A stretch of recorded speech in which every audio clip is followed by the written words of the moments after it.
24 ঘন্টার মধ্যে আবারও দেশের বাজারে কমেছে সোনার গয়নার দাম। গত কয়েকদিন ধরে ভূরাজনৈতিক অস্থিরতা এবং ফেডারেল রিজার্ভের সিদ্ধান্তের কারণে বিশ্ববাজারে টানা পতনের মুখে মূল্যবান এই ধাতু।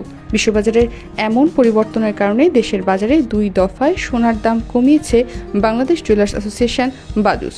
14 জুলাই মঙ্গলবার সকাল 10টা থেকে 22 ক্যারেটের প্রতি ভরি সোনার গয়নার দাম ভ্যাট সহ 4,474 টাকা কমিয়ে আজ 2,19,808 টাকায় বিক্রি হচ্ছে। অপরদিকে ভ্যাট সহ 22 ক্যারেটের প্রতি ভরি রূপার গহনার দাম আজ দেশের বাজারে বিক্রি হচ্ছে 4,660 টাকায়। করোনা বা যে কোনো ভাইরাসের এগেইনস্টে ফাইট মানি ব্যাকট্রলের লেফট রাইট। বিশ্লেষকদের মতে সোনা যেহেতু কোনো সুদ বা লভ্যাংশ দেয় না, তাই বিনিয়োগকারীদের নজর এখন লাভজনক সম্পদে, যেখানে সুদের হার বেশি।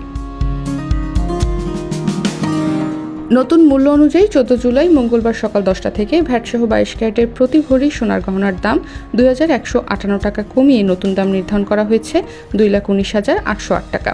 21 ক্যারেটের 1 ভরি সোনার গহনার দাম 2,099 টাকা কমিয়ে নতুন দাম নির্ধারণ করা হয়েছে 2,09,894 টাকা। এছাড়া 18 ক্যারেটের প্রতি ভরি সোনার গহনার দাম 1,808 টাকা কমিয়ে নতুন দাম নির্ধারণ করা হয়েছে 1,80,267 টাকা। আর সনাতন পদ্ধতির প্রতি ভরি সোনার গহনার দাম 1,458 টাকা কমিয়ে নতুন দাম নির্ধারণ করা হয়েছে 1,47,317 টাকা। এর আগে গত 13 জুলাই অর্থাৎ গতকাল সকাল 10টায় ভ্যাট সহ 22 ক্যারেটের প্রতি ভরি সোনার গহনার দাম 2,216 টাকা কমিয়ে গতকাল বিক্রি হয়েছে প্রতি ভরি 22 ক্যারেটের স্বর্ণ 2,21,966 টাকায়। এছাড়া আজ সকাল 9:59 পর্যন্ত 21 ক্যারেটের প্রতি ভরি সোনার গহনা বিক্রি হয়েছে 2,11,993 টাকায়। গত কয়েক বছর ধরে বলতে গেলে ধারাবাহিকভাবে বেড়েছে সোনার দাম। তবে 2026 সালের শুরুতে দেশের বাজারে 22 ক্যারেটের প্রতি ভরি সোনা 2,24,182 টাকায় বিক্রি শুরু হয়। 2026 সালের জানুয়ারি থেকে এ পর্যন্ত দেশের বাজারে মোট 91 বার সোনার দাম সমন্বয় করা হয়েছে। এর মধ্যে 45 বার সোনার দাম বাড়ানো হয়েছে এবং কমানো হয়েছে 46 বার। 14 জুলাই মঙ্গলবার সকালে সোনার নতুন দাম নির্ধারণ করে বিজ্ঞপ্তি দিয়েছে বাজুস। এতে বলা হয় স্থানীয় বাজারে তেজাবি স্বর্ণ বা পিওর গোল্ডের দাম কমেছে। এ কারণে সোনার দাম সমন্বয়ের সিদ্ধান্ত নিয়েছে বাজুস। বাজুসের বিজ্ঞপ্তিতে আরও জানানো হয়, পরবর্তী সিদ্ধান্ত না আসা পর্যন্ত দেশের সব জুয়েলারি দোকানে এই মূল্য কার্যকর থাকবে। অলংকারের ডিজাইনের ওপর ভিত্তি করে মজুরিও যুক্ত হবে, তবে বিক্রয় মূল্যের সঙ্গে ভ্যাট অন্তর্ভুক্ত থাকায় গ্রাহকদের আলাদাভাবে কোনো ভ্যাট দিতে হবে না।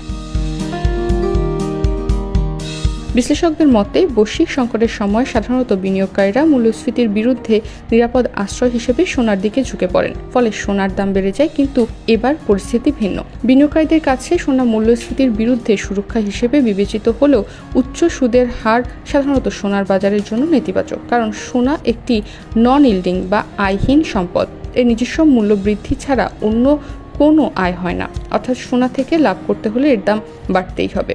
আর্থিক ওয়েবসাইট optionstraders.com এর প্রধান অপশন বিশ্লেষক জাস্টিন কার্ডওয়েলের মতে সুদের হার বেশি থাকলে এবং বিনিয়োগকারীরা ডলারে ঝুঁকলে বিনিয়োগ হিসেবে সোনার আকর্ষণ কমে যায়। অপরদিকে নোবেল গোল্ড ইনভেস্টমেন্টের প্রধান নির্বাহী কর্মকর্তা কলিন প্লুমের মতে সোনা ও ডলার দুটোর ভবিষ্যৎ মূল্য নিয়ে এখন অনিশ্চয়তা রয়েছে। বিশ্ববাজারে সোনা ও ডলারের মূল্য নিয়ে অনিশ্চয়তা থাকলেও তার প্রভাব পড়ছে সোনার দামে, আর বিশ্ববাজারে সোনার দাম কমলে তার প্রভাব সরাসরি পড়ে দেশের বাজারেও, ফলে দেশের বাজারেও কমছে মূল্যবান এই ধাতুর দাম। তনিমা রহমান, বাংলাদেশ প্রতিদিন।